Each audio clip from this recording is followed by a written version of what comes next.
नमस्कार। बोधि वार्ता में आप सभी का स्वागत है। बोधि वार्ता सत्संग आपके लिए एक अवसर है आपके प्रश्न पूछने का और आध्यात्म के विषयों पर चर्चा करने का। जिनके भी प्रश्न है वो प्रश्न पूछ सकते हैं और यदि किसी विषय पर चर्चा करना चाहें तो कर सकते हैं। तो सबसे पहले तो मैं उन लोगों के प्रश्न लेता हूं जो हमारे कार्यक्रम है और मुझे लगता है एक दो प्रश्न आए हैं। सबसे पहला प्रश्न मुमताज का आया है कि मैं शरीर के अंदर हूँ, मुझे ये अनुभूति क्यों रहती है। अब बात ऐसी है कि मुमताज यहाँ पर है तो आप ही ने यहाँ पर आपके लेख में लिखा है कि क्यों होती है ऐसी अनुभूति। यदि आपको वो जो आपने लिखा है वीडियो में देखकर वो समझ में नहीं आया हो तो मुझे बताइए, ऐसा क्यों आपको लग रहा है कि मैं शरीर के अंदर हूँ। अच्छा, समझ में नहीं आया, कोई बात नहीं। ये जो आपने मैं शब्द उपयोग किया है वो है क्या? मैं अर्थात मन, दूसरा मैं है जो मन है, और पहला मैं क्या है? कितने मैं हो गए यहाँ पर? आपको अपने जीवन में एक निर्णय लेना पड़ेगा कि मैं हूँ क्या।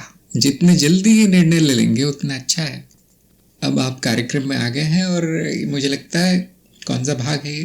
भाग 9 है। तो भाग 9 सब इसमें सारा मूल ज्ञान अभी तक हो चुका है आपको। अभी भी यदि आप ये सोच रहे हैं कि मैं 2 या 3 तरह के हैं या मैं शरीर के अंदर है या शरीर के बाहर है तो उसका कोई कारण होगा। मैं वो जानना चाहता हूँ कि ऐसा आपने क्यों सोचा कि 2 या 3 तरह के मैं हैं। असली कौन है उसमें से? असली अनुभव करता है। एक बार आपको ये ज्ञान हो गया तो मैं का दूसरा अर्थ निकालना ही नहीं है। क्या होता है कि व्यवहारिकता के लिए हम दूसरे लोगों से बात करते समय शरीर को, मन को, अहंकार को, सबको मैं नाम दे देते हैं और वहां पर भी आपको अपनी भाषा बदल देनी है। जितना हो सके मैं को हटा देना है। व्यवहारिकता से भी आप हटा दीजिए। जब तक आप बोल रहे हैं किसी से थोड़ा बहुत चल जाएगा। सोच रहे हैं तो मैं होने की, मैं वहां आने की आवश्यकता ही नहीं है। क्यों आवश्यक है मैं फिर? क्योंकि किसी और से बात नहीं हो रही है। इसमें यहाँ पर व्यवहारिकता बीच में आ नहीं रही है कि कोई यदि कहेगा, कोई किसी से बात हो रही है और आप कहें कि मैं तो नहीं हूँ, मैं तो शून्यता हूँ, तो यहाँ पर समस्या हो सकती है कि सामने वाला थोड़ा चकरा जाएगा, सामने वाला समझेगा नहीं क्या बोल रहे हैं। जब आप अकेले बैठे हैं, सोच रहे हैं और वो भी आध्यात्मिक विषयों पर सोच रहे हैं तो मैं क्या होना चाहिए, मैं का अर्थ क्या होना चाहिए। और बड़ा सरल है, बड़ा सरल है, अनुभव करता ही होना चाहिए। यहाँ पर व्यक्ति को स्थित हो जाना चाहिए। व्यक्ति को अर्थात आपको, हमारी जो विचारधारा है यहाँ पर रुक जानी चाहिए कि अब इसके आगे मैं कहीं नहीं जाएगा। न 2 होंगे, न 3 होंगे, न 10 होंगे। ये आपको जीवन में एक निर्णय लेना पड़ेगा। मैंने जब ये निर्णय ले लिया तो बड़ा सरल हो गया सब कुछ। फिर इस तरह के प्रश्न ही बंद हो गए, इस तरह की उलझन बंद हो गई, इस तरह के भ्रम बंद हो गए। ये भ्रम इसलिए होता है क्योंकि अनुभव और अनुभवकर्ता के बीच आप भेद नहीं कर पा रहे। और वो भेद इसलिए नहीं कर पा रहे क्योंकि मैं आ गया है। मैं क्या हूँ, मैं क्या हूँ, ये बात पे निर्णय नहीं हुआ है अभी तक। तो बड़ा आसान है। एक बार आपने अनुभव और अनुभवकर्ता में भेद जान लिया तो सभी प्रश्नों का उत्तर आसान हो जाता है। तो मैं आपसे ही पूछता हूँ क्योंकि आप यहाँ हैं। तो ये जो प्रश्न है बहुत बार आता है और इसका उत्तर बहुत बार दिया गया है। उत्तर बड़ा सरल है कि मैं अंदर नहीं हूँ शरीर के, मैं किसी और चीज़ के अंदर हूँ। अनुभवकर्ता का कोई स्थान नहीं है, ये सभी जानते हैं। लेकिन अभी आपने प्रश्न ऐसा किया है कि क्यों ये अनुभूति होती है जब मैं अंदर हूँ नहीं, तो अंदर शरीर के अंदर होने की अनुभूति क्यों होती है। आप ही देखकर बताइए, आपके सामने कारण मिल जाएगा कि यदि मैं अनुभव करता हूँ तो शरीर और उसके अंदरूनी भाग अनुभव हो गए या अनुभव करता हो गया। किस वर्ग में आप डालना चाहेंगे, शरीर को और उसके अंदरूनी भागों को? अब ये मत कहिए कि मुझे पता नहीं शरीर कहाँ है और उसके अंदर बाहर का भी पता नहीं। वो पता है, हमें दिखाई देता है शरीर कहाँ है और शरीर के अंदर क्या है। शरीर और शरीर के अंदरूनी भाग अनुभव के वर्ग में आएंगे या अनुभवकर्ता के वर्ग में आएंगे? अनुभव के। तो बस ये आ गया उत्तर।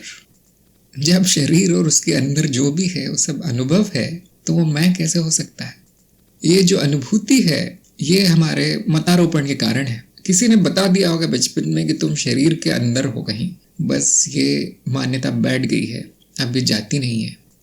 कभी कभी आपको लगता होगा कि मैं अपने सिर के अंदर कहीं बैठ रहा हूँ और आंखों से बैठा हूँ और आंखों से कुछ दिख रहा है, कानों से कुछ सुनाई दे रहा है। अब इसका भी बड़ा आसान तरीका है। आंखों से जो दिख रहा है वो तो अनुभव है, कानों से जो सुनाई दे रहा है वो तो अनुभव है, जो प्रतीत होता है सिर के अंदर वो तो अनुभव है। और हम उस अनुभव को अनुभव करता समझ लेते हैं। यहाँ पर फिर से अनुभव और अनुभव करता में भेद नहीं हुआ। हो सकता है आपको देखने का अनुभव सिर के अंदर होता हुआ प्रतीत हो रहा हो, सुनने का अनुभव सिर के अंदर होता हुआ प्रतीत हो रहा हो, जो बड़ा स्वाभाविक है क्योंकि सिर पर ही सारी इंद्रियां हैं। देखना, सुनना, सूंघना, चखना, स्वाद, ये सारा सिर में है। तो ये सारे अनुभव वहां उत्पन्न होते हुए दिखाई देंगे। और आप प्रयोग भी कर सकते हैं। कान बंद कर लेंगे, सुनने का अनुभव गया, आंख बंद कर लेंगे, देखने का अनुभव गया, क्योंकि अनुभव वहां है, ये अनुभव का स्रोत वहां है, तो ऐसा लगेगा कि अनुभव वहां हो रहे हैं। अब यदि अनुभव और अनुभवकर्ता में भेद नहीं देखा गया तो ये मन में ये भ्रम आएगा कि मैं भी वही हूं जहां अनुभव है।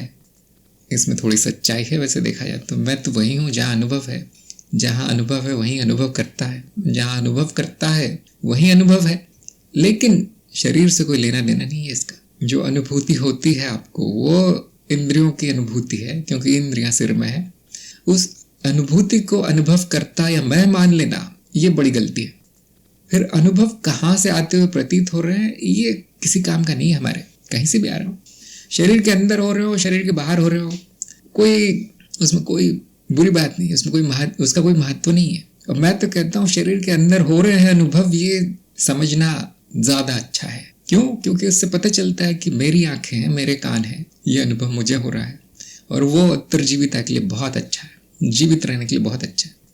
जैसे आपके पैर में चोट लग जाए और वहां से दर्द हो, अब आप कहेंगे दर्द का कोई स्थान नहीं है, तो जीवन बड़ा कठिन हो जाएगा। पैर में से आपको लगना चाहिए कि पैर में दर्द है, ध्यान देंगे तो दर्द का कोई स्थान नहीं है। वो दर्द का जो स्थान है वो पैर पर प्रक्षेपित होता है, क्योंकि वो स्रोत है उसका। और ये बड़ा जरूरी है हमारे जीवन के लिए। फिर हम पैर का इलाज करते हैं, कुछ करते हैं उसको ठीक करने के लिए। इन संज्ञाओं के स्थान नहीं बनाता चित्त, तो उसके लिए जीवित रहना बड़ा कठिन हो जाता। ये उत्तर है हमारे इस प्रश्न का, क्यों का। अनुभवों का स्थान शरीर ना हो तो बड़ा कठिन हो जाएगा इस जीव के लिए बताना कि क्या हुआ। इसीलिए सारे अनुभव शारीरिक केंद्र ग्रहण करते हैं, शरीर ही अनुभवों का केंद्र हो जाता है। गलती ये, इसमें कोई गलत नहीं है, ये ठीक है। वैसे तो स्थान नहीं होगा अनुभव का, लेकिन आप मान कर चल सकते हैं कि हाँ, सारे अनुभवों का केंद्र शरीर है। किसी और जगह तो अनुभव नहीं हो रहे हैं, किसी और के शरीर में तो मेरे अनुभव नहीं होंगे, यही होंगे इस वाले शरीर में। तो ये इससे जीवित रहना बड़ा आसान हो जाएगा। गलत क्या है? अनुभवों के स्थान को अनुभव करता मान लेना, मैं कहना उसे। बहुत से लोगों का ये अनुभव होगा कि आप हेडफोन लगा के जब गाने सुनते हैं तो सिर के ठीक बीच में से आवाज़ आती है। कोई मुझे बताएगा वो आवाज़ कहाँ से आती है? बहुत लोगों ने बचपन में ये प्रश्न किया होगा। वो जो गाने वाला है वो आपके सिर में गा रहा है, कोई मुझे बताएगा कैसे वो अंदर कैसे पहुंच गया उस सिर के। बड़ी छोटी सी बात है, लेकिन इसमें बड़ा अध्यात्म छुपा है। अध्यात्म बोल दीजिए, विज्ञान छुपा है इसमें। शशांक ने कहा प्रतीति मात्र है, बिल्कुल सही है। पवन ने कहा केंद्र मस्तिष्क है, मुमताज ने कहा आंतरिक इंद्रिय कारण। मुझे पता नहीं था इतने उत्तर आएंगे इसके। आशु ने कहा इंद्रियों की अनुभूति के द्वारा। मुझे लगता है सभी उत्तर करीब करीब ठीक है, लेकिन शशांक का उत्तर सबसे अच्छा है, क्योंकि ये चित्त निर्मित है। स्थान अनुभवों का चित्त निर्मित है। हेडफोन से जो आवाज आती है वो प्रयोग आपको प्रत्यक्ष दिखाता है कि स्रोत जो है अनुभव का चित्त निर्मित है, प्रतीत होता है। मैंने ये बहुत बार देखा है। मेरे जहाँ पर मैं बैठता हूँ अक्सर काम करने के लिए, उसके पीछे खिड़की है। खिड़की खोल दो तो पक्षियों की आवाजें आती हैं। एक दिन मैं बैठे बैठे पक्षियों की आवाजें रिकॉर्ड कर रहा था, वो मैंने फोन में रिकॉर्ड कर ली। जब मैंने जहाँ मैं बैठता हूँ वो चलाया, जब मैंने वो ऑडियो, अब पक्षियों की आवाजें उसमें से आने लगी। लेकिन मैं देखकर बहुत हैरान रह गया जानकर कि मेरा जो मन कह रहा था, मेरा जो चित्त कह रहा था कि जो सारे पक्षी वो बाहर हैं, खिड़की के बाहर है। यहाँ पक्षी बहुत है, मैं सब करता रहता हूँ। और चाहे मैं कितना भी प्रयास कर लूँ, कितनी भी चेतना जागृत कर लूँ, कितना भी उसको तोड़ने का प्रयास करूं, उस सारी आवाजें जो है खिड़की के बाहर से आ रही थी, दाईं तरफ से, बाईं तरफ से, ऊपर से, जबकि वो जो फाइल है, वो जो ऑडियो है, वो मेरे फोन में बज रहा था। क्या हो गया ऐसा? क्यों हो गया ऐसा? ऐसा इसीलिए कि सालों सालों से उस चित्त को यही आदत पड़ी है कि जब भी पक्षी कोई बोलेगा, बाहर ही बोलेगा, फोन में से नहीं बोल सकता पक्षी। उसने उसका स्थान निर्मित कर दिया है कि ये आवाज आएगी तो बाहर से आएगी। अब वो स्वीकार करने के लिए तैयार नहीं है कि वो फोन से आ रही है। सब मनगढ़ंत है वो। आपके जो भी अनुभव हो रहे हैं आंखों से, कानों से, सब के स्थान मनगढ़ंत है। कोई भी प्रयोग करके बता सकता है। उस स्थान पे अनुभवकर्ता को न रखें। यदि चित्त को आदत पड़ जाए, कुछ कर दिया जाए उसमें फेरबदल आपके स्नायु तंत्र में, कि हर अनुभव पैरों से आता हुआ प्रतीत हो, कर सकते हैं हम, उसमें कोई बड़ी बात नहीं है। तो मेरे होने का स्थान पैर हो जाएगा, सिर नहीं। बहुत से ऐसे प्रयोग हुए, आप इंटरनेट पर सर्च कर सकते हैं। जो केंद्र है वो दूसरे कमरे में भी हटाया जा सकता है, सिर से दूसरे कमरे में भी ले जाया जा सकता है। जिन लोगों ने सूक्ष्म शरीर के प्रयोग किए हैं वो जानते हैं। मैं वहां हूं जहां अनुभव है, ये प्रतीति, ये भ्रम चित्त पैदा करता है। आप कहीं नहीं है। मुमताज को ये जानकर आश्चर्य होगा, मैं कहीं नहीं हूं। और जो भी स्थान है, जो भी ये तरह तरह का भ्रम है, सब माया है। और आपके कितना भी सोच लें आप कि मैं शरीर में ना रहूं, कहीं और रहूं, नहीं होगा। जैसे मैंने कितना भी जोर लगा लिया, पक्षियों की आवाजें बाहर से ही आती है, कितना भी कर लूं मैं। हेडफोन आप लगाएंगे, वो जो गाना गा रहा है वो सिर के बीच में से आएगा। कितना भी ज्ञान हो जाए आपको कि माया है, माया माया है, ये गलत है, नहीं, वो सिर के बीच में से आएगा। मशीन है वो, ऐसा ही चल रहा है, वो ऐसा ही चलेगा। पैर में चोट लगेगी तो उसका पैर में ही अनुभव होगा। आप जानते हैं पैर है, न चोट है, न दर्द है। आप जानते हैं ये बात, ये आपको ज्ञान है। लेकिन क्या वो माया चली जाएगी ये जानने से? नहीं जाती। एक बार ये जान लें और उसके बाद अनुभव करता कहाँ है सब भूल जाए। सब बातें पूरी तरह भूलना है हमें। जो हमारा मतारोपण है, जो गलत ज्ञान है, वो भुला देना है। अब एक बार आपको बस जानना है, एक बार आपको पक्का कर लेना है। न अनुभवकर्ता का स्थान है, न अनुभव का स्थान है, न किसी। सब चित्त निर्मित मनगढ़ंत भ्रम है, स्वप्न की तरह है। एक बार इस पर ठप्पा लगा दीजिए सत्य का, निश्चित हो जाइए फिर जीवन भर। फिर दूसरा प्रश्न मुमताज ने किया है कि अनुभवकर्ता और शरीर में दूरी होने में कठिनाई क्यों होती है? ये बहुत अच्छा प्रश्न है। आप कितनी दूरी चाहते हैं मुझे थोड़ा बताएंगे? मैं कोशिश करता हूँ। कितने मीटर की दूरी चाहते हैं? हम कोशिश कर सकते हैं ना। किस तरह की दूरी चाहते हैं? बहुत से लोग देख रहे होंगे कि यहाँ पर जो आपकी बुद्धि है उसमें एक विक्षेप आ गया है, उसमें एक थोड़ा सा टेढ़ापन आ गया है। ऐसा कोई सोच भी कैसे सकता है? शशांक ने कहा क्योंकि वहां कोई दूरी नहीं है। नहीं है, दूरी नहीं है। अनुभव और अनुभवकर्ता के बीच दूरी नहीं है। कितने मीटर दूर चाहते हैं आप अनुभव को? शरीर एक अनुभव है ना। अब बुद्धि चाहती है, मैं नहीं कहूंगा मैं इसको। और आपने एक बहुत अच्छा काम किया, यहाँ पर अनुभवकर्ता लिखा, मैं नहीं लिखा। मेरा काम आसान हो गया। यहाँ पर थोड़ी सी चेतना भी, लेकिन थोड़ी बुद्धि में टेढ़ापन है कि ऐसा कुछ चाहती है जो हो नहीं सकता। उसके पीछे बुद्धि में एक ज्ञान बचा है अभी भी कि दूरी हो सकती है शरीर और अर्थात अनुभव और अनुभवकर्ता में। हाँ, शशांक ने कहा है शरीर अनुभव है और अनुभवकर्ता एक है। अब मुझे बताइए, मैं आपकी इच्छा पूरी करने का प्रयास करूंगा। कितने मीटर दूर चाहते हैं आप उसे? जब एक है, कैसे हटाऊं मैं उनको? कैसे दो कर दूं? कोई बताएगा तरीका? मैं भी चाहता हूँ, इस शरीर से छुट्टी चाहता हूँ मैं। हो सकता है कहीं कुछ काट के तोड़ के अलग किया जा सकता है। हो सकता है कोई मंत्र हो सकता कोई चक्र हो हो सकता कोई सिद्धि हो कि मुझे छुट्टी मिल जाए। हाँ, जहाँ भी अनुभव करता भी वही है। बहुत लोग यहाँ पर अब पक चुके हैं। पकने का अर्थ है तैयार हो गए हैं। मैं प्रश्न पूछता हूँ, सही उत्तर आ रहे हैं। ये हमारे कार्यक्रम का प्रभाव है, देखिए, है ना। बहुत से लोग इस बात पे समर्थन करेंगे। यहाँ जो आप ऊपर थोड़ा देखेंगे, आशु ने एक संदेश भेजा था कल कि जो भी मिला है कार्यक्रम से उस शब्दों में बयान करना संभव नहीं है। और भी अपना अनुभव इन्होंने लिखा है, तो सब लोग पढ़ लें इसको। आशु को लाभ हो सकता है, तो मेरा ऐसा मानना है कि हमारा प्रयोग सफल हुआ। फिर इनको लाभ हो सकता है, किसी को भी हो सकता है। फिर मुमताज ने कहा है, गुरुजी बुद्धि और अनुभवकर्ता में दूरी कब होगी?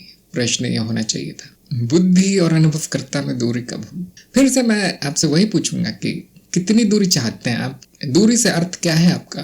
कि तालमेल ना हो दोनों में कोई संपर्क ना हो, या कोई और आपने काव्यात्मक रूप में कहा है दूरी? क्योंकि मैं जानता हूँ मीटर में तो नहीं कहा होगा आपने। आसक्ति की बात कर रहे हैं आप, बुद्धि को ही अनुभवकर्ता मान लेता हूं मैं, इस तरह की कोई बात कर रहे हैं। दूरी करवा दूंगा मैं, ऐसा नहीं है। बार बार बुद्धि बीच में आ जाती है, किसके बीच में आ जाती है? हम भी देखेंगे ऐसा क्या है जिसके बीच में उसे आना नहीं चाहिए और वो आ जाती है। शशांक को तो उत्तर आ गया। देखिए, बुद्धि भी तो अनुभव है। बुद्धि अर्थात मन में जो जोड़ तोड़ चलती रहती है विचारों की, तर्क वितर्क सब कुछ। जब भी मैं अनुभव करता और अनुभव पर चिंतन करता हूँ, बुद्धि बीच में आ जाती है। चिंतन का अर्थ ही बुद्धि है, बुद्धि का कोई और अर्थ नहीं है। चिंतन, मनन, तर्क वितर्क, यहाँ तक कि आप उसमें कल्पनाएं भी डाल सकते हैं, क्योंकि जब मैं योजनाएं बनाता हूँ तो कल्पनाएं आती हैं, उस पर भी बुद्धि काम करती है। गणना करना, गिनना, ये कार्य करूंगा तो क्या होगा, वो करूंगा तो क्या होगा, इस तरह के जो चिंतन चलता है उसका अर्थ ही बुद्धि है। आप चाहते हैं बुद्धि के बिना चिंतन हो? कौन कर पाएगा ऐसा? वैसे हम चिंतन शब्द उपयोग नहीं करते, चित्त से निकला है चिंतन। हम मनन शब्द उपयोग करते हैं। चिंतन थोड़ा बड़ा शब्द हो जाता है मेरे हिसाब से। मनन ठीक है, जो मन से होता है मनन है। बुद्धि मन का भाग है। कैसे है? बिना बुद्धि के मनन कैसे होगा? उसको तो बीच में लाना ही पड़ेगा।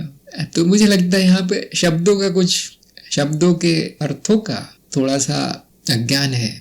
शब्दों के अर्थों पर आप चिंतन कीजिए, और जब भी इस तरह के प्रश्न आए कि अनुभवकर्ता और शरीर में दूरी कब होगी, तो आपको शरीर को एक अनुभव के रूप में देखना है। और यदि आपको ज्ञान है कि अनुभव और अनुभवकर्ता में दूरी नहीं हो सकती, किसी भी तरह की दूरी नहीं होगी, तो वहां पर वो शांत हो जाएगा प्रश्न।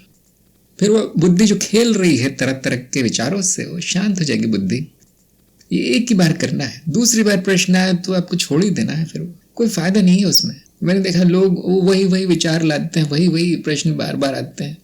एक बार ही करना है आपको, एक बार में हो जाना चाहिए, उसका उत्तर आ जाना चाहिए। जो शंका होती है एक बार जाती है तो फिर दोबारा नहीं आनी चाहिए। जैसे मैं बहुत बार होता है, मैं गर्म तवे का आपको उदाहरण देता हूँ कि हमें गर्म तवे को एक ही बार छूना पड़ता है, फिर नहीं छुएंगे आप फिर शंका नहीं आएगी मन में। यहाँ तक कि ठंडे तवे को भी नहीं छुएंगे आप, पहले जांच लेंगे गर्म है या नहीं। एक बार आपने भेद कर लिया अनुभव और अनुभवकर्ता में, अब हर बार वही उपयोग करना है। जब बुद्धि है तो बुद्धि की प्रक्रिया चल रही है। बुद्धि और बुद्धि की प्रक्रिया में कोई फर्क नहीं है, एक ही है। बुद्धि की प्रक्रिया चल रही है तो वो अनुभव है, एक तरह का अनुभव है।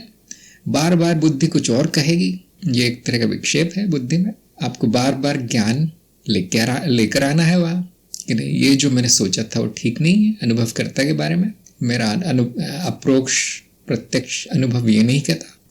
और फिर उसके बाद बुद्धि जो सोचती रहे वो सोचती रहे, फिर जो विचार आते रहे वो विचार आते रहे, सब गलत है। आशु का प्रश्न आया है कि जागृत अवस्था भी स्वप्न जैसी प्रतीत होती है, स्वप्न जीव स्मृति से आते हैं, दोनों में कोई भेद कैसे संभव है?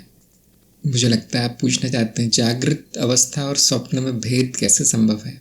हमें दोनों में भेद इसलिए दिखाई देता है क्योंकि इंद्रियां अलग है। ये एक छोटा सा उत्तर है आपके लिए। अनुभव जो गढ़ा जाता है इंद्रियों से गढ़ा जाता है।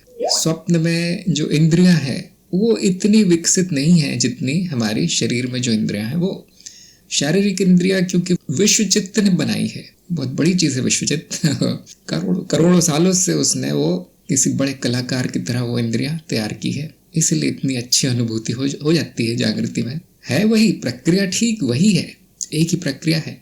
नाद से अनुभव गढ़े जा रहे हैं। स्वप्न हो, जागृत हो, सूक्ष्म हो, सब एक ही है। स्वप्न में क्या होता है कि हमारी जो आंतरिक इंद्रियां हैं उसके द्वारा काम किया जा रहा है, और वो जो हमारी जीव की स्मृति होती है, जो छोटी सी स्मृति है, जो दिन में जो देखा गया है करीब करीब वही उगल दिया जाता है, और वो भी वहाँ पे शारीरिक इंद्रियां बीच में नहीं आती।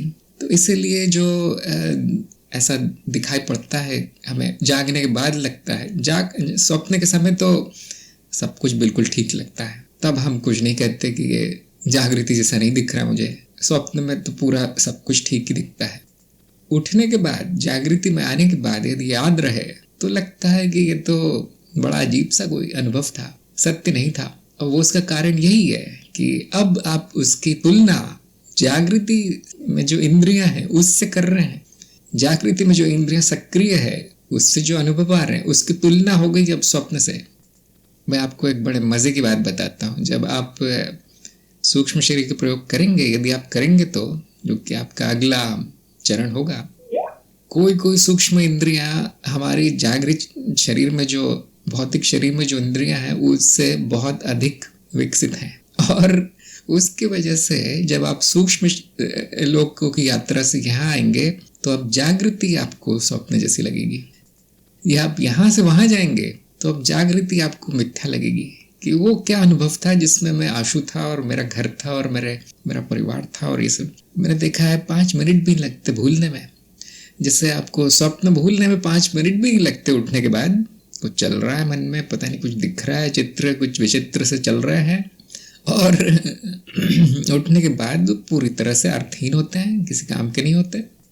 आपकी जो बुद्धि है 5 मिनट में उसको फेंक देती है कचरा समझ के। वैसे ही कोई सूक्ष्म शरीर के अनुभव या मृत्यु के बाद के अनुभव ऐसे होंगे, उनमें इतना तेज होगा कि जो जागृति का अनुभव है उसको कचरा समझ के फेंक दिया जाएगा। क्या सत्य है यहाँ? कौन सा अच्छा अनुभव है, कौन सा स्पष्ट अनुभव है, ये बताना भी कठिन है, बहुत कठिन है। इसीलिए जो ज्ञानी जन है उन्होंने सीधे कह दिया, जागृति भी स्वप्न है, स्वप्न भी स्वप्न है, सब स्वप्न है, सब चित्त निर्मित है। ध्यान किन इंद्रियों पर पहुंच गया है उस पर उसकी क्वालिटी जो है, उसका गुण, उस अनुभव का, उस पर निर्भर करेगा। और जब वो अनुभव चल रहा होगा तब तुलना संभव नहीं है। इसीलिए वो जो भी अनुभव चल रहा होगा वो पूरी तरह सत्य लगेगा, पूरी तरह अच्छा लगेगा कि जो भी हो रहा है सही हो रहा है यहाँ पर।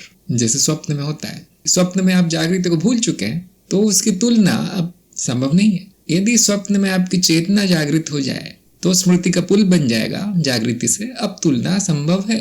अब आप देखेंगे सारे पेड़ उल्टे क्यों लगे हैं, आसमान से क्यों बढ़ रहे हैं सारे पेड़, जागृति में तो जमीन से बढ़ते हैं। अब आप देखेंगे वहां पे तुरंत सही हो जाएगा आपका दृश्य, तुरंत जो पेड़ ऊपर लटक रहे थे सबके सब नीचे आ जाएंगे। ऐसा बड़े विचित्र चीजें होंगी।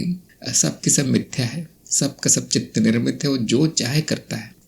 प्रेमवदा ने कहा है कि शरीर में पहने हुए वस्त्र और शरीर का उदाहरण और ज्यादा सही हो सकता है। किस बारे में ये उदाहरण है? आईने और चित्र का उदाहरण। हाँ जी, जैसे वस्त्र आते जाते हैं, शरीर वही रहता है, उसी तरह अनुभव आते जाते हैं और अनुभव करता वही रहता है। ये भी एक उदाहरण हो सकता है। कभी कभी ऐसा लगता है कि वस्त्र ही शरीर है, बाहर से देखे तो। शशांक ने कहा है कि अहंकार को जब ठेस लगती है तो चित्त में हो रही प्रतिक्रिया दिखती है, अहंकार का खेल दिखता है, परंतु ये सारे अनुभव मुझे हो रहे हैं। इसमें जो मुझे है, ये अस्मिता हमेशा अनुभव से पीछे हट जाती है। इसका अनुभव कैसे होगा? मैं प्रश्न समझने का प्रयास कर रहा हूँ, क्या लिखा है आपने। अहंकार का खेल दिखता है, यहाँ तक तो मेरी समझ में आ गया। अस्मिता हमेशा अनुभव से पीछे हट जाती है, ये भी समझ में आ गया। अब किसका अनुभव चाहते हैं आप थोड़ा सा मुझे बताइए। मैं अनुभव से पीछे हटना चाहता हूँ, ऐसा कुछ कहना चाहते हैं आप? अस्मिता का अनुभव अपने से अलग किसी और की समझ में आया हो तो कोई उत्तर देना चाहेगा? मेरे होने, अस्मिता का अर्थ है मेरे होने का भाव, तो मेरे होने का भाव, हाँ अस्मिता भी अनुभव है। आशु ने कहा है, सही कहा है, मेरे बोलने से पहले कह दिया। ये विचार बाद में आता है कि मैं हूँ, ध्यान रखिए। अनुभव पहले हो जाता है, अनुभव मुझे हो रहा है, ये विचार बाद में आता है। इस विचार को मैं मान लेना ठीक नहीं है, वो विचार ही है, वो अनुभव ही है। और कोई कुछ बोलना चाहेगा? मुझे लग रहा है मैं अब पकड़ लिया है मैंने इनका प्रश्न क्या है, लेकिन फिर भी मैं 2-3 लोगों का विचार मैं ले लेता हूँ यहाँ पर। यदि आप अपनी चेतना रखें तो आपको ये सारी प्रक्रिया होती हुई दिखाई देगी कि ये विचार कि अरे ये सारे अनुभव तो मुझे हो रहे हैं, ये बाद में आता है सब कुछ होने के। और ये एक तरह का ज्ञान है और इसमें कोई बुराई नहीं है, इसको दूर करके कुछ नहीं होगा। हाँ, यहाँ आशु ने फिर से लिखा है कि अस्मिता का अनुभव तो होता ही है, बस उससे तादात्म्य नहीं करना है, उसको अनुभव कर्ता का नाम नहीं देना है, बस आपका काम हो जाएगा। ध्यान रखें, अनुभव कर्ता अनुभव के पहले है, जब अनुभव हो रहा है तो भी है, और अनुभव होकर चला जाए उसके बाद भी है, और उसके बाद जो विचार आता है कि मुझे अनुभव हो रहा है, वो भी अनुभव करता द्वारा ही देखा जाता है। और जब विचार चला जाता है, जो कि चला जाएगा, तब भी अनुभव करता है। ये पृष्ठभूमि हमेशा रहेगी, और जो ऊपर चल रहा है चित्तवृत्ति, वो तो किसी काम की नहीं है। कितनी भी सूक्ष्म वृत्ति हो, अरे नहीं मुझे महसूस हुआ कुछ, अब ये मैं हूं, वो सब मिथ्या है, वो मैं नहीं हूं। जिसे महसूस होता हुआ दिखा है वो मैं हूं। बहुत लोग ये शब्द यूज करते, महसूस होना है, लगना। एक दिन किसी ने लिखा था वहां यूट्यूब में, मुझे ऐसा क्यों लगता है कि मैं हूं। मैंने कहा था कितना भी लगता रहे वो आपको ज्ञान नहीं होगा मैं क्या हूं, क्योंकि लगने का सही संस्कृत शब्द आप संवेदना है। संवेदना, फीलिंग, अनुभूति, परसेप्शन, अनुभव, एक्सपीरियंस। यदि आपने इन शब्दों को नहीं जाना, अर्थात इन शब्दों का प्रयोग आपको आया नहीं है अभी तक, किसके बारे में बात हो रही है, तो आप ऐसे विचित्र शब्द लेकर आएंगे फिर। मुझे लगता है कि मैं हूं, मुझे लगता है कि ऐसा है वैसा है, महसूस होता है। कितना भी होता रहे, आपको कितना भी लगता रहे, कोई ज्ञान नहीं होगा। ज्ञान होता है अप्रोक्ष अनुभव से, जब तर्क के माध्यम से उसको छाना जाता है अनुभव को, तो वो ज्ञान बनेगा। भावनाओं से ज्ञान नहीं होता। भावनाएं एक तरह का रोड़ा है ज्ञान में, तो हटा दीजिए आपकी सारी फीलिंग्स और सारा लगना वगना, कुछ नहीं होता उससे। इसी तरह की भावना अस्मिता है, मेरे होने का भाव। ये मेरी, अब मान लीजिए मेरी परिभाषा है, हो सकता है किसी और की परिभाषा हो, क्योंकि उसमें अस्मि है ना। अस्मि अर्थात हूँ, संस्कृत में अस्मिता का अर्थ हो गया होने का भाव, मैं हूँ, ये भाव है। इससे कोई ज्ञान नहीं होता। भाव का अभाव भी तो हो सकता है। स्वप्न अवस्था में यही अस्मिता कहीं और चली जाती है, और वो स्वप्न में चरित्र जो है वो कहता है कि मुझे अनुभव हो रहे हैं। ध्यान रखें इस बात का। जो स्वप्न में जो पुतला है वो कहेगा कि अब तो मुझे अनुभव हो रहे हैं, वो ये सो रहा है उसको हो रहे हैं या नहीं, फिर कहना कठिन हो जाएगा। अनुभव किसी को नहीं होते। जो सही वाक्य हम उपयोग करते हैं कि अनुभव करता दृष्टा है, अनुभव करता साक्षी है। कभी कभी मैं कह देता हूँ, अक्सर आपने देखा होगा, अनुभव करता को अनुभव होते हैं। इसमें थोड़ी सी गलती है। इसमें उसको कुछ नहीं होता, वो कुछ नहीं करता, उस पर प्रभाव नहीं होता अनुभव का। जैसे यदि मैं कहता हूं कि शरीर को ठंडी लगती है, तो इसका अर्थ ये हो गया कि कारण प्रभाव है, यहाँ पे संबंध। शरीर प्रभावित है और कारण जो है ठंडी है, लेकिन अनुभव और अनुभवकर्ता के बीच में संबंध नहीं है। संबंध एकता का है जिसका कोई अर्थ नहीं है, इसलिए को कुछ नहीं होता। अनुभवकर्ता को कोई अनुभव नहीं होता, वो अनुभव ही है, ऐसा ही मान लीजिए आप। मानना भी क्या है, वो सत्य है, मान के क्या होगा, वो आपको देखना है। हाँ जी, शशांक ने सही कहा है, अनुभव करता नहीं कह सकते कि मैं हूं, उसमें कोई अस्मिता वस्मिता नहीं होती। इन सूक्ष्म भावों से बचना चाहिए सबको। जैसे उन्होंने कहा मुझे शरीर में होने का अनुभव होता है, अनुभूति होती है, बड़ा अच्छा शब्द उन्होंने उपयोग किया, अनुभूति होती है। हाँ, संवेदना सी होती है, वो सब अनुभव है, काफी सूक्ष्म है वो। बहुत लोग चकरा भी जाते हैं, इसलिए आत्मा का स्थान शरीर बता दिया गया है। पता नहीं क्या कहाँ पे लिखा है, ये मैंने तो देखा नहीं आज तक। ये जो शास्त्रों को उल्टा सीधा अनुवाद किया गया है, इसकी वजह से तरह तरह की मान्यताएं हमारे दिमाग में आ गई है कि आत्मा जब मृत्यु होती है तो शरीर छोड़ती है। अब ये दार्शनिकों की भाषा नहीं है। अगर ये आप ऐसा लिखेंगे तो आपको 0 नंबर मिलेंगे दर्शन शास्त्र में। शरीर से संपर्क टूटता है, ये दार्शनिकों की भाषा है। जैसे ही आप कहेंगे आत्मा शरीर छोड़ती है, तो लोग क्या समझेंगे? लोग तो यही समझेंगे कि वो जैसे मैं घर छोड़ता हूँ, जैसे मैं ऑफिस छोड़ देता हूँ ऑफिस का काम होने के बाद, वैसे आत्मा भी शरीर छोड़ देती है और निकल जाती है कहीं से। और जब लोगों ने ये अनुवाद कर दिया, अब उनको भगवान भी नहीं बचा सकता ज्ञान से। हाँ, मुमताज ने कहा, गुरुओं ने बोला है कि अपने अंदर जाओ, वहीं सत्य मिलेगा। अब अंदर कहाँ जाऊं? इस तरह से उल्टी सीधी भाषा का प्रयोग करने से आप जानते हैं क्या होता है, अज्ञान ही होता है। ऊपर से बुद्धि भी चलना बंद हो जाती, मूर्खता आ जाती है। आप लोग ये समझते होंगे कि यहाँ बैठे बैठे ये ऑर्डर देते रहते हैं कि थोड़ी भाषा शुद्ध कर लो, दार्शनिकों जैसा लिखो, स्पेलिंग भी सही होनी चाहिए, आपका जो व्याकरण भी सही होना चाहिए।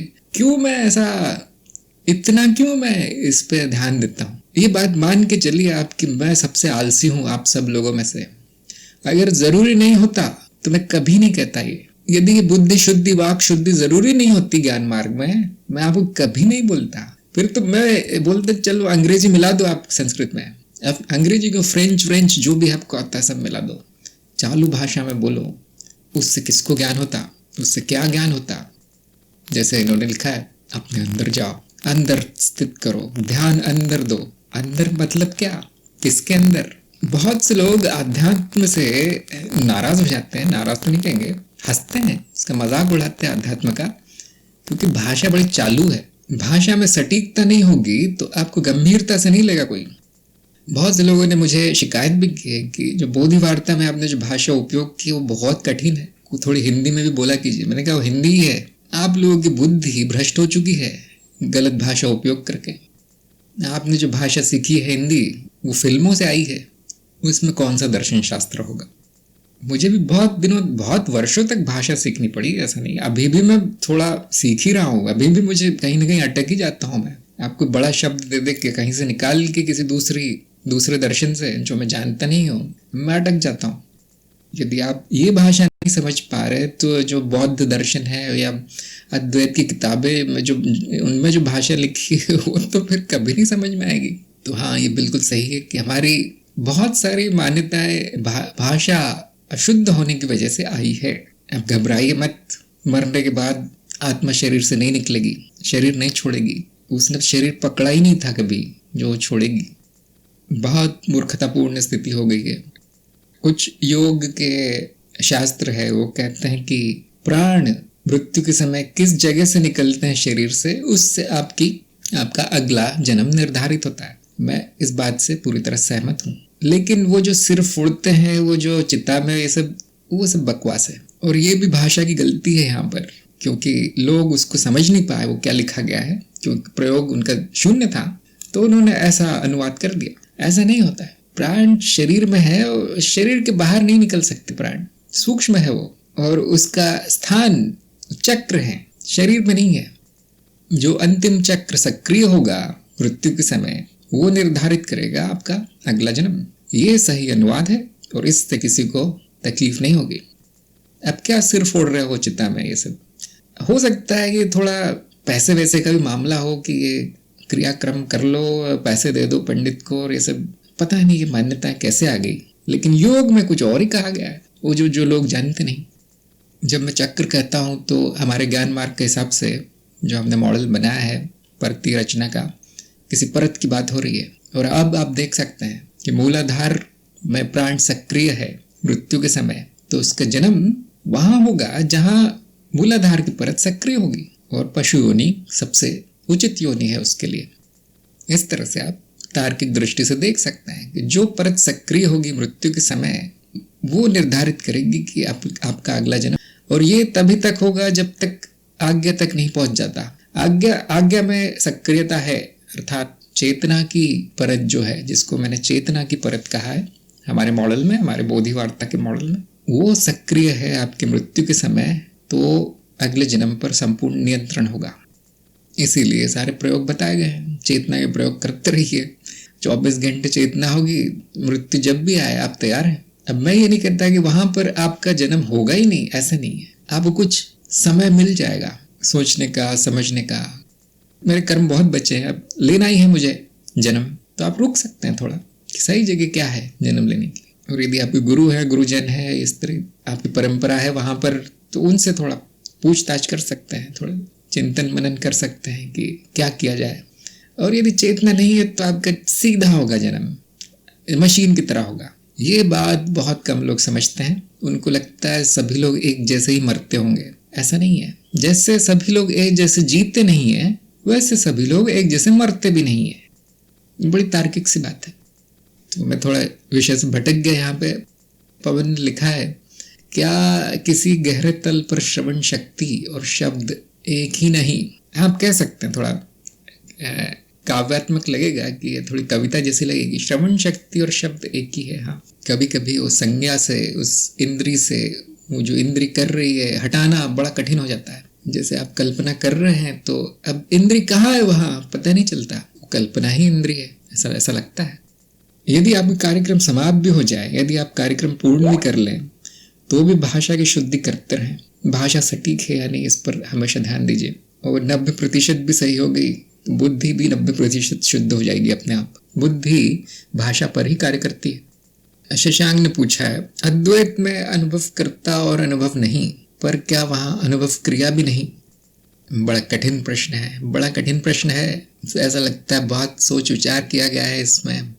मैं वो उत्तर दे सकता हूँ जो हमेशा देता हूँ। सबको उत्तर सुन के बड़ी चिढ़ होती होगी, लेकिन वही उत्तर मानक उत्तर है।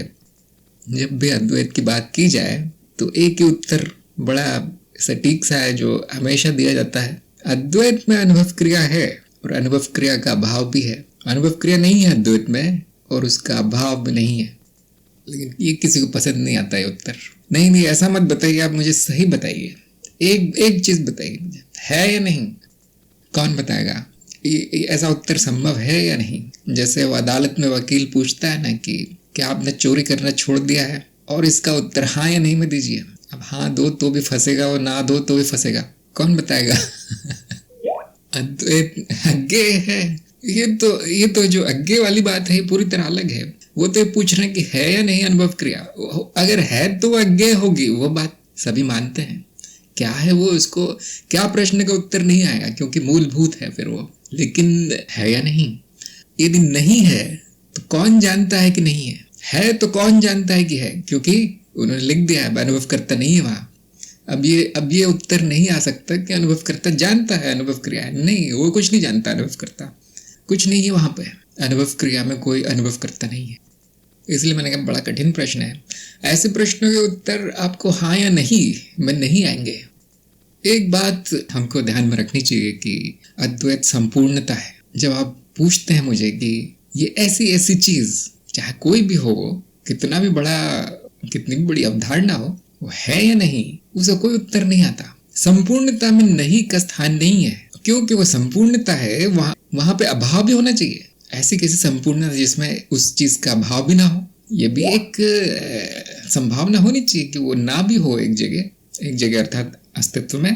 तो बहुत से लोग जान गए होंगे कि ये बात बुद्धि के परे जाती है। यहाँ हाँ नहीं है या नहीं, देखूं कैसे, इसे सिद्ध कैसे करूं, प्रमाण कहाँ से लाऊं, सब रुक जाता है, सब बेकार हो जाएगा। ये सारा ज्ञान मार्ग कचरा हो गया यहाँ, क्योंकि अद्वैत है, संपूर्णता है। मुमताज ने लिखा है, अनुभव क्रिया भी अनुभव बन जाएगी अगर है। ये नहीं में उत्तर दिया गया तो हाँ, अगर मैं कहता हूँ कि ये वस्तु है तो उसका अनुभव हो गया है ना। अब अनुभव हो गया है तो अनुभव हो गई, वो अनुभव क्रिया ना रही वो। अभी एक दो दिन कल ही मैंने वो कम्युनिटी में डाला है। ये मेरे मन में कुछ चल रहा था ऐसा ही जैसे शशांक के मन में चल रहा है, कि मैंने उसको अच्छे से परिभाषित नहीं किया, कमी रह गई उसमें। जब मैंने वो वीडियो बनाया अनुभव क्रिया पर, एक की वीडियो जहाँ वो बेचारी अनुभव क्रिया दिखाई देती है उसके बाद हमने उस पर कभी ध्यान नहीं दिया। मैंने कहा ये नाइंसाफी है, उसको और अच्छे से बताना चाहिए मुझे। मैंने कुछ लिखा था वहाँ कि अनुभव नहीं है अनुभव क्रिया, क्योंकि अनुभव तो आता जाता है, उसका अभाव भी होता है अनुभव का, तो उसकी जगह दूसरा अनुभव आ जाता है। अनुभव क्रिया ऐसी नहीं है, नित्य है। अब ये क्या चीज़ हो गई जो नित्य है? जो मैंने जाना था कि अनुभव करता नित्य है, ये नई चीज़ कहाँ से ले आए ये जो?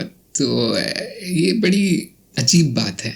अनुभव क्रिया ये नित्य भी है, उसमें अनित्यता भी है। अनुभव क्रिया में ही उसके होने का अभाव भी है। अब आप जान सकते हैं यहाँ बुद्धि नहीं चलेगी। अब इसका अर्थ ये नहीं कि सब लोग बुद्धिहीन है, वो जान नहीं सकते, ऐसा नहीं है। कितनी भी बुद्धि बढ़ा लें आप, बुद्धि के ऊपर की बात है। अद्वैत बोलते ही साथ बुद्धि बंद हो जानी चाहिए।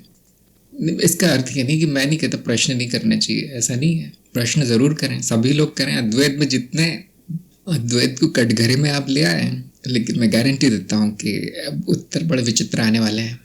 अद्वैत में आप जब भी ये पूछेंगे है या नहीं तो ऐसा ही उत्तर आएगा। अद्वैत में सुख है या नहीं, संपूर्णता में सुख है या नहीं, बहुत आसान है बताना। हाँ है, लेकिन दुख भी तो है। हाँ है, सुख का अभाव है। हाँ है, ऐसा भी कुछ होगा कि जहाँ सुख नहीं होगा, दुख का अभाव है। हाँ है, ऐसा भी कुछ संभव हो गया।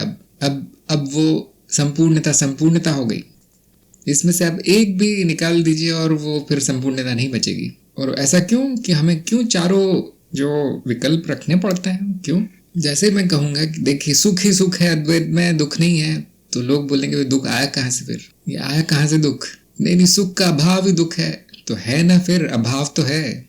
इस तरह से पंडित जो है वो तर्क वितर्क करेंगे, इसलिए उसमें सब रखा जाता है और जो सत्य है सबसे अच्छा उत्तर वही आता है अद्वैत के बारे में, क्योंकि सारी संभावनाएं हैं वहाँ, इसीलिए तो दिखाई पड़ती हैं। होने की संभावनाएं सभी जानते हैं, उसके विपरीत वस्तु होने की संभावना है वो भी सभी जानते हैं, उसका अभाव भी है वो भी जानते हैं, उसके विपरीत जो है उसका अभाव भी वो भी जानते हैं। यदि ये चारों संभावनाएं ना होती तो संपूर्णता ना होती, हमें दिखाई भी नहीं देता।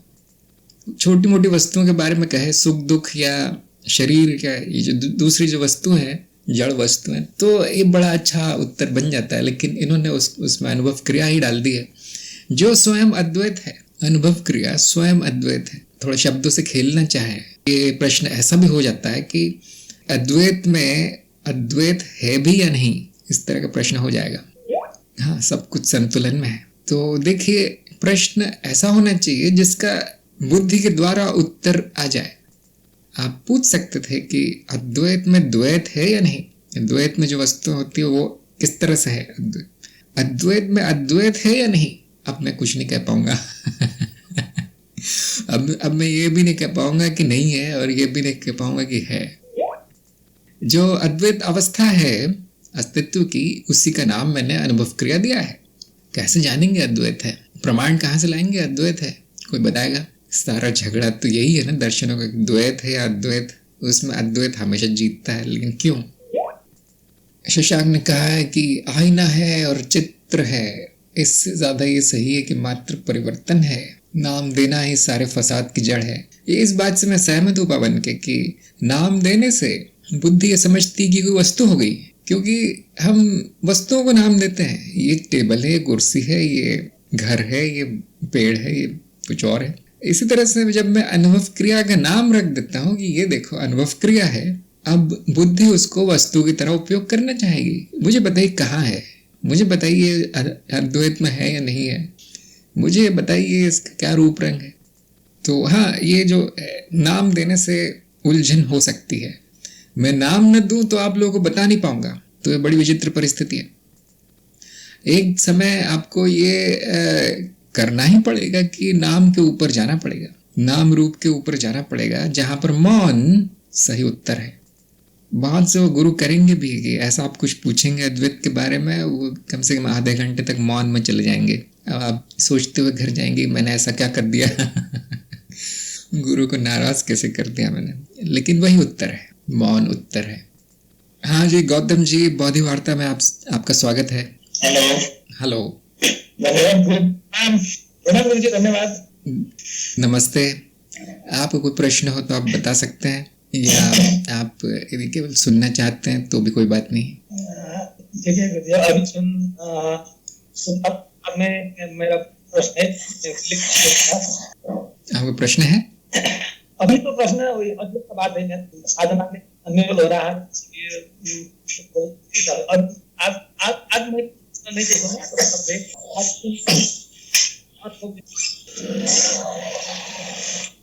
अच्छा, तो एक काम करते हैं, आपकी आवाज थोड़ी सी कट हो रही है, तो मैं आपसे बात करता हूँ सत्संग के बाद, ठीक है? Hello hello. हाँ हेलो, बोलिए। हेलो, हाँ बोलिए। सुन रहा। मैं ये पूछना चाहता हूँ कि जो भ्रम है और जो स्वयं है उसमें क्या डिफरेंस है, मतलब कैसे पता चलता है ये भ्रम है कि और कुछ है? कौन पूछ रहे हैं वैसे? स्वयं में। हेलो, कौन पूछ रहे हैं वैसे? मैं राहुल। राहुल पूछ रहे हैं। अच्छा अच्छा, भ्रम और ज्ञान में क्या अंतर है ये पूछना चाहते हैं जी। ज्ञान हमेशा प्रत्यक्ष अनुभव पर आधारित होता है, तार्किक होता है, और एक बार जो स्थापित हो गया वो परिवर्तन नहीं होता, उसमें बदलता नहीं है। और जो भ्रम है ये मान्यता है जो केवल दिखाई पड़ती है लेकिन है सत्य नहीं। वो आपके या तो अनुभव पर आधारित नहीं होगी, कहीं से सुनी सुनाई होगी, ये कल्पना होगी, या आज ये होगा कल वो होगा परसों कुछ और होगा। इस तरह से आप उसमें भेद निकाल सकते हैं।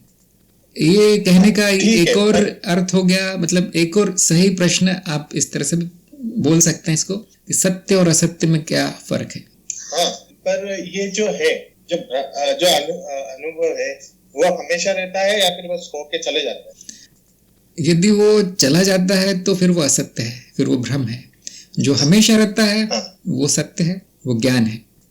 हाँ, पर हमेशा मतलब क्या जागृत अवस्था में हर टाइम एक मतलब ये कैसा होता है? हमेशा मतलब हमेशा, काल के परे जो है अच्छा, वो हम्म, कोई भी ओके, अवस्था हो, जागृति हो, स्वप्न हो, ऐसी हो वैसी हो, जो हमेशा स्थापित रहे, हमेशा स्थायी रहे, जिसमें कोई परिवर्तन ना दिखे, वही सत्य है, वही ज्ञान है। बाकी जो भी है, अवस्थाएं भी तो आती जाती हैं, वो सब असत्य है, वो सब मिथ्या है, वो सब भ्रम है। ओके, तो क्या ज्ञान होने के बाद भी इंसान माया में गिर जाता है? इंसान तो माया में ही रहेगा, आप माया से बाहर आ जाते हैं। हाँ, लेकिन माया क्या उस इंसान को भी घेरती है, मतलब जिसने अनुभव किया है उसको? हाँ, माया से छुट्टी इंसान को नहीं मिलती, माया से छुट्टी उसको मिलती है जो सत्य है। और वो छुट्टी भी ऐसी होती है कि मतलब ज्ञानी भी माया के अंदर ही है? हाँ, ऐसा तो कोई भी नहीं है जो माया के बाहर हो, एक चीज को छोड़ के। अच्छा, वो है आप, वो है आपका जो परम तत्व है। हाँ, मतलब वो खुद ज्ञानी माया के बाहर है, बाकी कुछ वो इंसान भी नहीं है माया के। नहीं, जीव जिसे आप इंसान कहते हैं ना, हम उसे दार्शनिकों की भाषा में जीव कहेंगे। वो पूरी तरह से माया है। वो जीव जो इंसान है वो स्वयं ही माया है। अब आप इसका अर्थ है कि आप कह रहे हैं कि माया को माया से बाहर कैसे ले जाऊं, वो अब संभव ही नहीं है ना। और क्या मतलब ये डिवाइन जो गॉड्स होते हैं वो क्या माया के बाहर है? नहीं, वो भी माया के अंदर है। वो होते भी है? यदि मैं कहूँ होते हैं तो आप कहेंगे अभी अभी तो आपने उनको माया कह दिया। अब होने का अर्थ तो यह है कि वो सत्य हो गए। तो व्यवहारिक सत्य का उपयोग करते हैं हम यहाँ पे कि सभी जीव संभव है, माया में ऐसा कुछ भी नहीं है जो असंभव। तो सभी तरह के जीव संभव है, वैदेहिक संभव है, दैहिक जैसे मैं और आप संभव है, और भी तरह तरह के संभव है जिसकी कि हम कल्पना भी नहीं कर सकते। पर ओशो भगवान तो बोलते हैं कि नहीं, ये भगवान तुम्हारा है ही नहीं, मर गया है। कौन बोलता है? मतलब भगवान तो मतलब ओशो, अच्छा, रजनीश जी बोलते हैं कि भगवान मर गया है, भगवान तो मरता ही नहीं है, तो वो तो है ही नहीं। मतलब उनके कहने का मतलब क्या है कि कोई भगवान है ही नहीं। पहली बात तो ये है कि मैं उनके मुंह से बोल नहीं सकता, उन्होंने क्या सोच के बोला होगा ये नहीं बोल सकते हम। लेकिन मैं अंदाजा लगा सकता हूँ यदि आप भगवान शब्द की परिभाषा बता दें उनकी। नहीं, मतलब वही जो अपने शिव जी है, जो विष्णु जी है। हाँ जी, ये भगवान है। हाँ, मतलब यही मानते हैं लोगों, तो मतलब आपने को जो बताया गया है अभी तक यही है। अच्छा। जो भी ये सारे रिलीजन में जो भी बताए गए हैं, है ना? हाँ, तो वो जो है वो सारे गॉड्स है, तो वो मतलब एक वो सब मतलब एक वीडियो देखने उसमें बोल रहे मरते हैं, असत्य है, मतलब वो रिलीजन असत्य है। मेरा कहने का मतलब है कि रिलीजन जो है उनको गलत बताया गया है और जो प्रेम है वो सत्य है। हाँ, ये बड़ा पेचीदा प्रश्न है। तो क्योंकि हम ज्ञान मार्ग में है और आज आपका पहला दिन है, तो मैं आपको बहुत दूर तक नहीं ले जाऊंगा और मैं आपको एक सीधा से जवाब दूंगा कि पूरी तरह से वो भगवान शब्द की परिभाषा पर निर्भर है। यदि उसकी परिभाषा आप ऐसे कर दें कि जो कभी ना आता है ना जाता है, तो फिर वो सत्य है। और यदि उसकी परिभाषा ऐसे कर दें कि वो तो आनी जानी चीज है, इस युग में तो कोई और भगवान था, उस युग में कोई और भगवान था, और आने वाले युग में पता नहीं कौन होगा, तो फिर वो असत्य हो गया। एक समय था इस पृथ्वी पर जहाँ पे कोई विष्णु नहीं था, कोई शिव नहीं था, जैसे जैसे संस्कृति है ना। लेकिन इसका अर्थ ये नहीं कि अस्तित्व नहीं था, इसका अर्थ ये नहीं कि सत्य नहीं था। सत्य को आप भगवान मान लें और फिर वो हमेशा रहेगा। नामों को, कल्पनाओं को भगवान मान ले तो फिर वो होना ना होना सब बराबर है। तो मैंने ये देखा है अधिकतर कि भक्ति मार्ग में विष्णु और उसके अवतारों को भगवान नाम दिया गया है।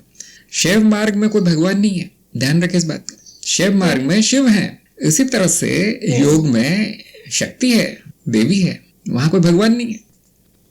भक्ति योग, फिर भक्ति योग क्यों करते हैं लोग जब भगवान नहीं है? तो ये जो वो जो होते हैं डिवोटी जो कि पूरा डूब जाते हैं, जैसे कि मीरा है और वो है, तो वो किस पे डूब जाते हैं? जैसे कि मैंने कहा, भक्ति योग में, भक्ति मार्ग में भगवान है जो विष्णु है, उनके लिए तो है, इसलिए वो करते हैं। जो शैव मार्ग में आ गया वो नहीं करेगा। जो ज्ञान मार्ग में है उसके लिए तो कोई भगवान नहीं है। जो बौद्ध मार्ग में है उसमें तो कुछ भी नहीं है। फिर तो ज्ञान मार्ग में कभी कभी हमें ईश्वर शब्द दिखाई दे जाता है, योग में भी कभी कभी ईश्वर शब्द दिखाई दे जाता है, लेकिन भगवान नहीं दिखाई देता। और बौद्ध मार्ग में तो वो सब खत्म हो जाता है। तो जिसका जैसा मार्ग होगा वो वैसी आराधना करेगा। जैसे जैन मार्ग में वो तीर्थंकरों की आराधना होती है। अब वहां पे कोई भगवान नहीं है। और अब दूसरे धर्मों में चले जाए तो मार्ग अलग है और सत्य एक है। मतलब मार्ग अलग अलग है लेकिन परम सत्य एक है, वो तो है ना। मार्ग अलग अलग है, उसमें सत्य की परिभाषा भी उन्होंने अलग अलग कर रखी है। जहाँ पे जैसे आप भक्ति मार्ग में जाएंगे तो एक ही हो सकता है ना, सत्य कभी सत्य कोई गलत हो ही नहीं सकता। मतलब सत्य तो एक ही होगा ना, नहीं, सत्य अलग ऐसा नहीं हो सकता। सत्य आपको मानदंड बताएगा आपका सत्य का कि सत्य क्या है, और यदि मानदंड बदल गए सत्य के तो सत्य भी बदल जाएगा। आपने बोधि वार्ता चैनल देखा ही होगा, आपने लिखा था मुझे लगता है। जी जी, उसमें एक सत्य का यथार्थ करके वीडियो है जिसमें सत्य के बारे में बताया गया। इसलिए मैं बता रहा हूँ, पहला दिन है आपका ज्ञान मार्ग में सत्संग में, तो आपको धीरे चलना है, थोड़ा धीरे चलना है। ठीक है। सत्य एक नहीं है, सत्य बहुत है, पूरी तरह व्यक्तिनिष्ठ है और मनगणंत है। ज्ञान मार्ग में हम सत्य के पीछे नहीं जाते। ज्ञान मार्ग का अपना मानदंड है, जो कि आप बता रहे हैं ना कि कोई जो बदलेगा नहीं, एक ही होगा। और ये ज्ञान मार्ग का मानदंड है। ये आप किसी जैसे जो कुंडलिनी मार्ग पे है उसको कहने जाएंगे कि भाई देखो जो बदलता नहीं है वो सत्य है, बाकी असत्य है, तो वो हंसेगा, क्योंकि उनका मानदंड कुछ और है।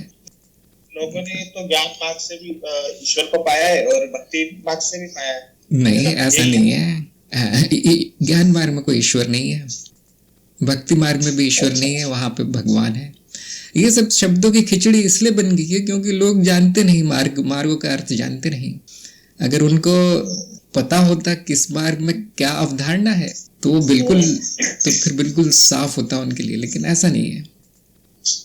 लोग ईश्वर, भगवान और ये सब जो है आपस में, शिव जैसे कि आपने कहा ना, विष्णु, राम, कृष्ण, सबको बराबर मानते हैं। अब ऐसा नहीं है। मैं ये आपको एक चीज बताना चाहता हूँ राहुल जी, शब्दों के फेर में ना पड़े। कौन क्या कहता है उसके फेर में ना पड़े। यदि कोई आपको कह दे ये सत्य है, बिल्कुल मानना नहीं है। कोई आपको कह दे ये असत्य है, वो भी नहीं मानना है। आपके अपने मानदंड क्या है सत्य के, आप बताएंगे? मेरा मापदंड ये है कि जो लिखता है वो सब वैसा की वैसा ही है, न सत्य है, मतलब वैसा की वैसा जैसा देख रहा हूँ वही रियलिटी। उसमें कोई सत्य नहीं, कोई असत्य नहीं, उसमें कोई डाउट ही नहीं है। जो भी सामने आ रहा है वो प्रत्यक्ष है बस, और कुछ नहीं। तो आपने सत्य असत्य को परिभाषित नहीं किया, मतलब नहीं किया, तो फिर आपको भूल जाना चाहिए कि लोग क्या कहते हैं, और भूल जाना चाहिए कि क्या सत्य हो गया, क्या असत्य हो गया। हमें क्या करना, कौन सा भगवान सत्य है? जिसने जिसको सत्य बना दिया वो सत्य है उसके लिए, और आपने तो कुछ बोला ही नहीं उसके बारे में, परिभाषा ही नहीं है, तो अब भूल जाना चाहिए हमें। अब किस बात की चिंता है हमें? नहीं, चिंता नहीं है। मैं तो बस ऐसा जिज्ञासा पूछ रहा था। मेरी कोई चिंता नहीं है, मैं तो चिंता फ्री रहता ही। बहुत अच्छी बात है। कौन क्या कहता है वो सब बकवास है। आपका अनुभव सबसे ऊपर है। नहीं, फिर भी क्या है कि जिज्ञासु अभी भी रहती है कि मतलब भक्ति मार्ग, हाँ, ये नहीं होता बिल्कुल भी। ये बात बिल्कुल सही है कि आप जी जानना चाहते हैं कि लोग ये करते क्यों हैं। उनका अपना कारण है, उनका अपना कारण है, और हमें उनको जो वो करते हैं वो पूरी तरह करने देना चाहिए। हमें ये नहीं कहना चाहिए कि भाई मैं ये मानता हूँ लेकिन तुम ये क्यों मानते हो। वो मानते रहो जो मानना है उनको। हाँ, संदीप ने कहा है संपूर्ण बोधि वार्ता देखिए, जो ज्ञान मार्ग की श्रृंखला है, पहला वीडियो से शुरू कीजिए देखना, क्योंकि आपने नया ज्वाइन किया है तो हमारे पास दो उपाय है कि या तो मैं आपको पूरी श्रृंखला ज्ञान मार्ग की बैठ के बताऊं जिसमें कि बहुत दिन लग जाएंगे, या फिर आपको जो जब भी समय मिले। ठीक है, मैं ज्ञान मार्ग के वीडियो देख लूंगा। धन्यवाद धन्यवाद। और फिर आप जैसे जैसे वीडियो देखते जाए, यहाँ सत्संग में आके आपके प्रश्न आप कर सकते हैं। जी। मैं ये नहीं कहता कि आप पूछिए मत कुछ भी, वो तो बेवकूफ़ी होगी, वो तो ठीक नहीं होगा। सबको सब पूछना चाहिए। अब यदि आप देखेंगे तो आपका समय बहुत बच जाएगा, बहुत समय बच जाएगा। पर ज्ञान होने के बाद भी जो इच्छाएं हैं, जो मतलब वो मरती नहीं है ना, कि मर जाती है? बिल्कुल भी मर जाती है? नहीं, इच्छाएं नहीं मरती, शरीर मरता है। मृत्यु की परिभाषा मेरी या ज्ञान मार्ग में ये है, शरीर का नाश मृत्यु है, इसमें इच्छा शब्द कहीं नहीं आया। और जो प्रचलित जो हम मान्यता यहाँ पे उपयोग करते हैं वो है कारण शरीर में इच्छाएं होती है, मनुष्य शरीर में कुछ नहीं होता, वो मशीन है। तो शरीर का नाश तो रहती है ना, मतलब हाँ रहती है। वो बस उसको अपन जानते हैं कि हाँ ये इच्छा पूरी है और उठी है, बस, और कोई डिफरेंस नहीं। जो कारण शरीर है वो अमर है, वो कहीं नहीं जाता। जो इच्छित शरीर है, जो उस इच्छाओं की वजह से जो शरीर मिला है, जो कि भौतिक शरीर है, उसकी मृत्यु हो जाती है। और कोई प्रश्न? और कोई प्रश्न? और मैं बाद में कर लूंगा, हो रहा है। अच्छा, आप किस मार्ग पर है आजकल? एक्चुअली मैं डॉक्टर हूँ, मैं MBBS कर रखा है मैंने, और अभी मैं PG की तैयारी कर रहा हूँ। बहुत अच्छी बात है। आध्यात्मिक किस मार्ग पर है, किस आध्यात्मिक मार्ग पर है? एक्चुअली मैं प्रैक्टिस तो करता नहीं हूँ, क्योंकि मैं अनुभव के बाद मैंने सब कुछ छोड़ दिया। मैं सिर्फ जो भी आता है वो करता हूँ। बहुत अच्छी बात है ये भी। कोई गुरु वगैरह अब तो होगा नहीं फिर? नहीं, अभी नहीं है। मतलब गुरु बहुत सारे गुरु हैं, सभी गुरु हैं, हाँ सभी गुरु हैं। तो आप डॉक्टर है तो आपको बौद्धिक रूप से पहले से आप तैयार हैं। ज्ञान मार्ग में ज्ञान के जो साधन बताए गए हैं वो है अप्रोक्ष अनुभव और तर्क। तो जिनकी तार्किक क्षमता बहुत अच्छी है उनके लिए ज्ञान मार्ग रिकमेंडेड है। तो मैं यही आपको सुझाव दूंगा कि अब आपका कोई मार्ग नहीं है तो ज्ञान मार्ग पकड़ लीजिए, इससे अच्छा कुछ भी नहीं है। वो सब भूल जाइए, वो सब भक्ति कुछ नहीं रखा उसमें। कोई भी मार्ग आपको पूरा नहीं ले जाएगा, कोई भी मार्ग आपको पूरी तरह से अंतिम जो कहते हैं ना परम ज्ञान तक नहीं ले जाएगा, केवल ज्ञान मार्ग ले जाएगा। मोबिला जी, प्रभु जी। हाँ, कोई बात नहीं। तो मुझे बहुत खुशी हुई जानकर कि आप यहाँ आए और आपकी ज्ञान मार्ग में रुचि दिखाई देती है। आपका क्रिटिकल एटीट्यूड है, बड़ी अच्छी बात है। आपने कोई भी चीज़ स्वीकार नहीं कर रखी और आप खाली हाथ आए हैं। बहुत से लोग यहाँ आते कि नहीं मुझे ये सिखाइए, नहीं मुझे ये मंत्र सिखाइए, यही तंत्र सिखाइए। कहता भाई सीखोगे कब, जब तुम्हें सब पता ही है। तो पर कहीं ना कहीं मेरे को लगता है कि मंत्र में भी बड़ी शक्ति होती है, मतलब क्योंकि उसका साउंड जो है वो वाइब्रेशन। अच्छा, ज्ञान मार्ग में मान्यता है, मना है प्रयोग, एक्सपेरिमेंट, प्रयोग करना है। प्रयोग से शक्ति दिखाई दे जाती है, हो गया। इन प्रयोग से भी पता चलता, लोगों ने तो मतलब करा ही हुआ है ना कि मंत्र से, मतलब मैंने भी किया हुआ है, लेकिन उससे फायदा तो होता है, ऐसा लगता है। अच्छा, आपका ये अनुभव है? जी। तो फिर तो सकते ही है, फिर तो बिल्कुल ठीक है। ठीक है, ओके। क्योंकि आपके चैनल में भी तो ओम करके जो आता है, स्टार्टिंग में जो ध्वनि आती है कई वीडियो पे, तो आप खुद देख लीजिए ना उसका असर। ओके, हाँ, ठीक है। ऐसा प्रश्न मैंने करीब 2-3 साल ओम जाप किया है, मैं जानता हूँ, है बड़ी शक्ति तो है उसमें। ठीक है, अच्छा जी, अच्छा जी जी। मुमताज ने पूछा है कि क्या वर्तमान को अद्वैत कह सकते हैं? मैं नहीं कहता, बहुत से लोग कहते हैं। बहुत से लोग हैं जो वर्तमान को अद्वैत कहते हैं कि यहाँ वर्तमान में दो नहीं है, लेकिन मैं नहीं कहता। क्यों? क्योंकि भूतकाल में भी तो दो नहीं है, भविष्य में भी दो नहीं रहेंगे। मुमताज को उत्तर मिल गया होगा कि यदि भूतकाल में पता नहीं क्या है, भविष्य में द्वैत होगा या द्वैत का अद्वैत हो जाएगा, अद्वैत का द्वैत हो जाएगा, यदि आपकी शंका है तो फिर तो अज्ञान है वो। मैं कह दूं वर्तमान में ही अद्वैत है तो वो अब भूतकाल में, भविष्य में उसका क्या होगा, फिर ये प्रश्न आ जाएंगे। तो मैं ये कहूँगा यहाँ पर कि नहीं, वर्तमान में तो अद्वैत है, भूतकाल में भी है, भविष्य में भी है, और ये तीनों काल जो है माया है, और माया अद्वैत का भाग है। आप कोई भी काल ले आइए, उसमें सारा पहले से है। अब यहाँ पर भी शब्दों की बात आ जाती है कि वर्तमान को ही लोगों ने मेरे होने का नाम दे दिया है, क्योंकि मैं तो वर्तमान में ही होता हूँ। ये बात पूरी तरह सत्य है, लेकिन फिर हम अद्वैत में वर्तमान शब्द का उपयोग नहीं करते, क्योंकि वर्तमान काल से जुड़ा है। हम अद्वैत में समयहीनता का उपयोग करते हैं कि काल के परे है, मैं वर्तमान में नहीं हूँ, मैं काल के परे हूँ। ये ज़्यादा सटीक है। यहाँ पे सारी शंकाएं मिट जाती हैं। फिर मैं समयहीन हूँ, तो फिर चाहे वर्तमान हो, भूतकाल हो, चाहे कोई भी कल्पना हो आपकी समय के बारे में, सबसे छुट्टी हो गई। अनुभव क्रिया भी समय से परे है। अनुभव क्रिया भी समय से परे है। जैसे ही आप समय का नाम लेते हैं, आप चित्त के स्तर पर आ गए हैं। अब ये बातें जो है अनुभव, अनुभवकर्ता, अनुभव क्रिया, अस्तित्व, अद्वैत, ये सब इनका कोई अर्थ नहीं रहेगा। इनको समय से जोड़ना भी ठीक नहीं है, फिर वो अर्थहीन हो गया। जैसे मैं समय कहता हूँ, मैं चित्त में आ गया हूँ पूरी तरह से। तो यहाँ पे आपने नए पुराने साधकों का अनुभव लिया होगा कि नए लोग कैसे बात करते हैं, पुराने लोग कैसे बात करते हैं। यदि आप अभी भी समझ रहे हैं कि मेरी कोई प्रगति नहीं हुई है, आपको अपनी प्रगति दिखाई देगी। अब कभी कभी मैं कहता हूँ कि जो नए साधकों से कि सत्संग में आ जाइए, लेकिन जब वो यहाँ आते हैं तो उनको लगता है कि मैं कहाँ गया, यहाँ एक वाक्य भी मेरी समझ में नहीं आता।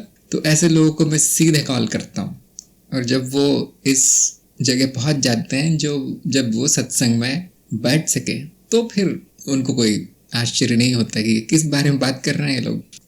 तो यहाँ पर हम अपनी आज की सत्संग समाप्त करते हैं, और मैं आप सबसे फिर मिलूँगा अगले बुधवार सुबह 7 बजे। तब तक यदि आपकी कोई परेशानी हो, कोई समस्या हो, कोई प्रश्न हो, तो ज़रूर भेजते रहिए हमारे ग्रुप में, और कार्यक्रम में जो है वो लिखते रहिए लेख। अब आपका शायद ही कुछ बचा है यहाँ लोगों का। बहुत जल्दी आप पार हो जाएंगे। सत्संग में आने के लिए सभी लोगों का धन्यवाद।